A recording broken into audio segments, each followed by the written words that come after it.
Nationale des écologistes et conseillère régionale des Hauts-de-France. Voilà. Bonjour Marine Tondelier. Bonjour Madame de Villers.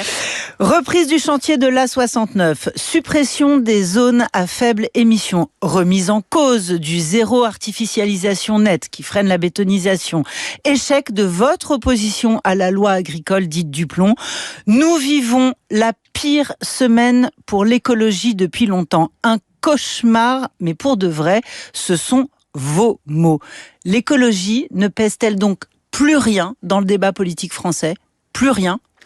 C'est vrai, c'est une semaine noire pour l'écologie. Et quand je parle de semaine noire pour l'écologie, comprenez-moi bien, je ne parle pas de semaine noire pour les militants écologistes, simplement.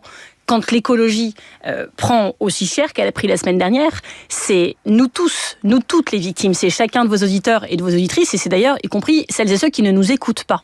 Parce que quand on parle d'écologie, on parle de votre santé. On parle de votre environnement, à chacun d'entre vous. On parle de l'avenir de vos enfants et de vos petits-enfants.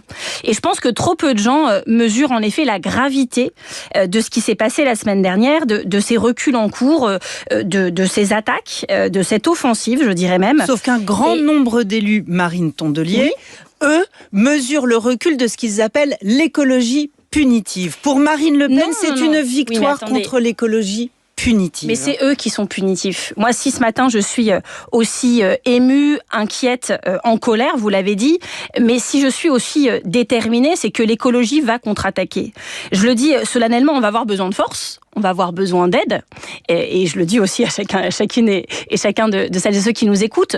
Mais moi, je me rappelle des mots d'Emmanuel Macron entre les deux tours de la présidentielle, quand il avait dit « Ce mandat sera écologique ou il ne sera pas ». Il n'est pas écologique, ça c'est certain, il est régressif même en la matière, mais on peut pas dire il sera pas écologique ou il sera pas. Il est ce mandat, il existe, il va avoir des conséquences concrètes pour chacun d'entre nous, et y compris Monsieur Macron et toutes celles et ceux qui font circule devront en assumer les conséquences. Ils disent que l'écologie est punitive, mais enfin c'est tout l'inverse. C'est l'économie aujourd'hui qui est punitive.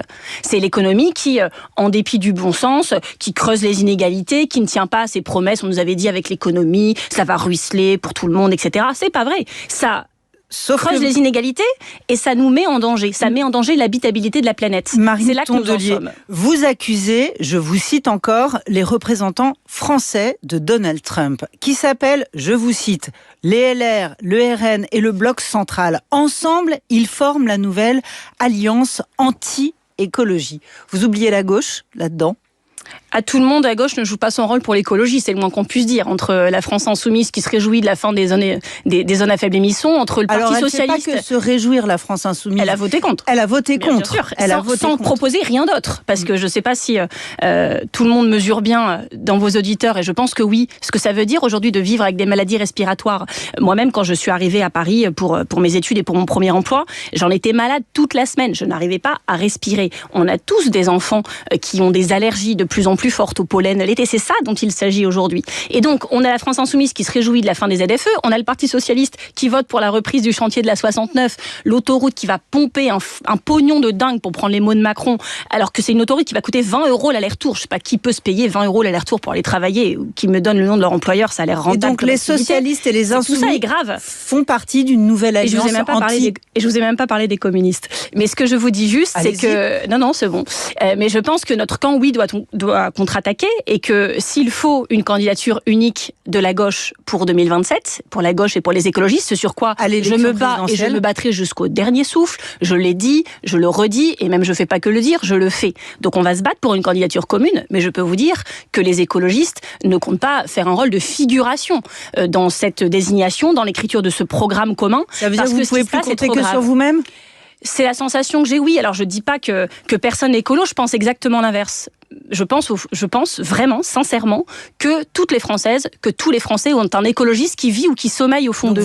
Parce qu'en 2025, ils ne peuvent pas ne pas savoir. Juste, ils ne savent pas comment s'y prendre. De vous présenter, vous, c'est pas un candidat, c'est pas vous personnellement, c'est un candidat écolo. En solo, à l'élection présidentielle, vous ne l'excluez pas. Évidemment que les écologistes ne sont pas juste les gentils organisateurs de cette primaire ou de cette désignation. Des socialistes, des raison de plus. Et des insoumis sur les dossiers écologistes. Raison de plus pour aller défendre nos couleurs. Ça, c'est clair. Et alors, pas que pour défendre nos couleurs sur l'incarnation, mais pour porter lourdement l'écologie dans le projet qui sera mené en commun. On vous entend. Les municipales, ça aussi c'est très concret parce qu'elles se profilent, ça arrive très vite. Par exemple, les zones à faible émission, c'est du concret, c'est du archi concret dans la gestion d'une agglomération. Vous allez pouvoir faire des alliances avec les insoumis tels qu'ils vous le demandent, tels qu'ils vous le réclament au niveau local pour les municipales, quand on a des divergences aussi profondes sur des dossiers aussi importants. Mais vous savez, au niveau municipal, dans les mairies écologistes, déjà aucune de ces mairies n'a été gagnée seule, elles ont été gagnées en équipe et ce sont les majorités qui fonctionnent le mieux à Lyon, gauche. C'est Tours, c'est Bordeaux. Les majorités sortantes sont en train de travailler pour repartir ensemble et surtout dans ces villes écologistes, on vit mieux. On améliore le quotidien et on permet les lendemains. C'est aussi simple que ça. C'est des repas bio et locaux dans les cantines, c'est des pistes cyclables, c'est des îlots de fraîcheur ensemble, pour qu'on vive mieux. Quoi, concrètement C'est-à-dire qu'on est en train de travailler évidemment au bilan et à ce qu'on doit faire mieux. On travaille au programme du coup des prochaines équipes et on travaille aux équipes. C'est ce qu'on est en train de faire parce que les écologistes sont respectueux de la biodiversité. Avec les insoumis, par exemple, dans ces villes-là. Alors, les insoumis sont pas la formation politique avec laquelle on travaille le plus aujourd'hui au niveau local, dans les majorités sortantes, qu'elles soient de gauche ou écologistes.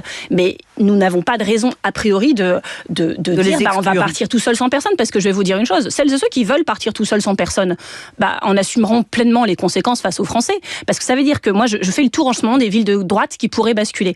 Là je serai à Lorient encore cette semaine, j'étais à Mulhouse, à Cholet, je ne vais pas tout vous les faire, mais ce qui est dingue, des accords au niveau locaux, est-ce que, comme l'a dit Libération, Madame de Villers, ce qui va se passer si on ne travaille pas ensemble, c'est que des gens qui pourraient vivre dans une ville de gauche et bénéficier de politiques progressistes qui protègent leur environnement, qui protègent leurs droits sociaux, vont vivre dans des villes de droite.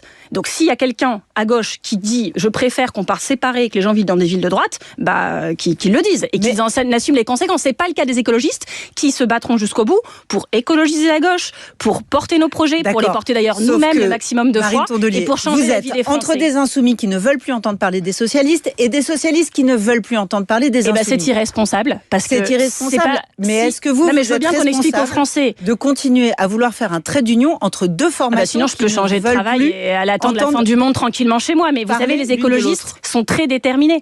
On ne va pas laisser faire, laisser tout ça tomber en charpie et jouer au jeu des 7 différences, alors que l'extrême droite n'ont pas été aux portes de pouvoir, mais on a déjà franchi le seuil. Donc moi, je le dis, c'est un message solennel que j'ai adressé à Emmanuel Macron ce matin. J'adresse le même à tous mes collègues de gauche, parce qu'on va avoir besoin de tout le monde pour ramener et pour sauver l'humanité. Pas choisir votre camp.